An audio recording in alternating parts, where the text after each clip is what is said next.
बोलो श्री रामचंद्र की जय। प्रिय मित्रों, बरसाने की एक बहुत ही सुंदर घटनाक्रम कीर्तन करते करते स्मरण में आ रहा है कि बरसाना के एक गोसाई जी थे और गोसाई जी की क्या था कि पुत्र तो थे पर कोई पुत्री नहीं थी।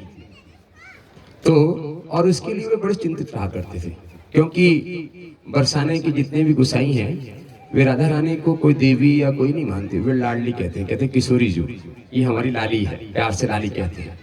तो उनको ये बड़ी दुख था कि हम राधा रानी के पुजारी हैं, सेवा करते, पर हमारे घर में कोई लाली नहीं है। बड़े चिंतित रहा करते थे और चिंतन करने के बाद एक दिन उनको स्वप्न हुआ कि आप सबको तो मानते हैं, क्या हमको अपना जो है लाली नहीं मानते? वैसे खाली पत्थर की मूर्ति की पूजा करते हैं। और जैसे ही वह स्वप्न आया तो वह उठ के बैठ गए, कहे कि लाली, हम तो तुमको लाली ही मानते हैं। तो कहे कि जब हमको आप लाली मानते हैं तो इतना दुखी क्यों रहते हैं? मान लीजिए कि हम आपकी लाली हैं, हम आपकी लाली हैं। एकदम साक्षात राधा रानी जो है उनके सामने प्रकट गई। आज के बाद आप चिंता मत करना, क्योंकि माताओं में आपको बताऊं एक सिद्धांत है। सिद्धांत क्या है? हृदय में पूरी तरीके से विश्वास है तो विश्वास के साथ कभी भय नहीं आ सकता। या तो भय होगा या तो विश्वास होगा। जैसे अभी यहाँ पे प्रकाश है, तो प्रकाश है तो अंधकार नहीं दिख रहा है ना। अभी भगवान सूर्य जो है अपने चंद्र में चल जाएंगे तब अंधेरा आएगा, पर भगवान का प्रकाश चला गया तब अंधेरा आएगा। तो वैसे ही हमारे हृदय में विश्वास और विश्वास के साथ जो है भय, ये दोनों नहीं रह सकते। जैसे हमारे हृदय में या तो घृणा है या तो प्रेम है, एक ही रहेगा। आप कहेंगे नहीं हमारे हृदय में घृणा भी है प्रेम भी नहीं, एक ही चीज दिखता है, ये नियम है। तो वैसे ही राधा रानी ने, लाली ने जो है अपने गोसाई जी पिताजी को कहा, पिताजी आप चिंता मत करिए, हम आपकी लाली हैं और आप जब भी पुकारोगे हम आपके सामने मिलेंगे। प्रसन्न हो गए, चीजें चलती चली गई। उसके बाद आज भी श्रावण का महीना आता है, पूरे भारत में लगभग ये परंपरा है कि श्रावण में बहनें जो है अपने मायके आती हैं। यह भारत की सनातन संस्कृति का परंपरा है कि बहनें जो है अपने मायके आती हैं और खूब झूला उला करते थे। झूलन महोत्सव आज भी हरियाली तीज बरसाने में बहुत धूमधाम से मनाया जाता है। तो ऐसे ही हरियाली तीज का सुंदर मौका आया तो चूड़ीहारिन, पहले घर घर चूड़ी वाली आती थी और चूड़ी जो है पहनाया करती थी।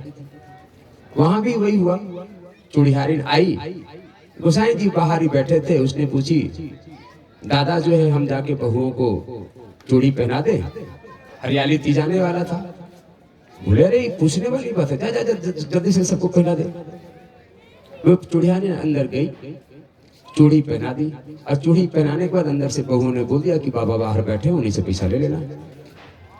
अब आई हुए बाहर और कही बाबा पैसा दे दो। बोले कितने लोगों की चूड़ी पहनाई? बोली बाबा 4। और बाबा तो नाराज हो गए। बोले अरे हमारे 3 ही बेटे हैं, तीनों की बहुएं हैं, तूने 3 के 4 कैसे पहना दिया? कहा बाबा हमको तो पता नहीं, हमने तो 4 को चूड़ी पहनाई है और 4 के पैसे दे दो हमको। और गोसाई जी पता नहीं किस भाव में थे, क्योंकि देखिए एक होता है समर्पित मन और एक होता है सांसारिक मन।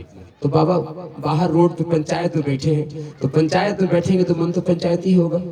और उस चूड़ीहारिन से लड़ बैठे, कहना तो झूठ बोल रही है, हम तेरे को जो है 3 का ही पैसा देंगे। कहे कि सरकार जो भी देना हो 3 का भी नहीं देगा तो मैं चूड़ीहारिन आदमी चली जाऊंगी। वे ली और पैसा चली गई। रात को वे सोए, फिर लाली प्रकट हुई कि पापा, पिताजी आप हमको बिटिया मान के भी भूल गए। बोले क्या बेटी? अरे जब चूड़ीहारिन आई थी, सावन का महीना चल रहा है और हम भी घर में आए थे, तो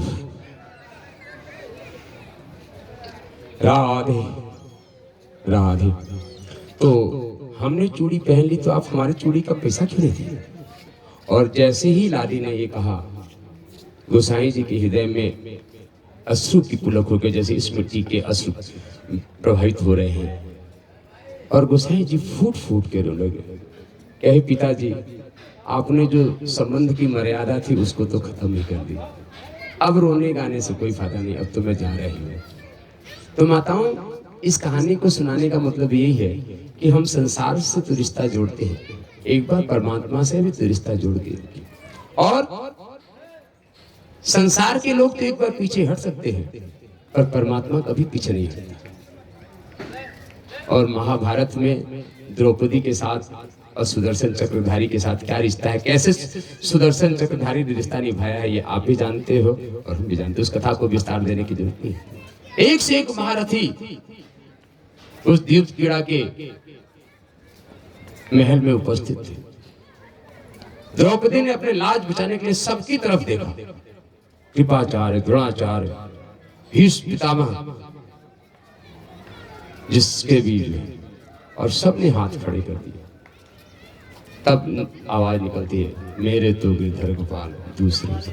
और ये शर्त होना चाहिए कि मेरे तो गिरधर गोपाल दूसरों न को, है ना। और यही हम नहीं कर पाते हैं और जीवन कहीं से कहीं पहुंच जाता है।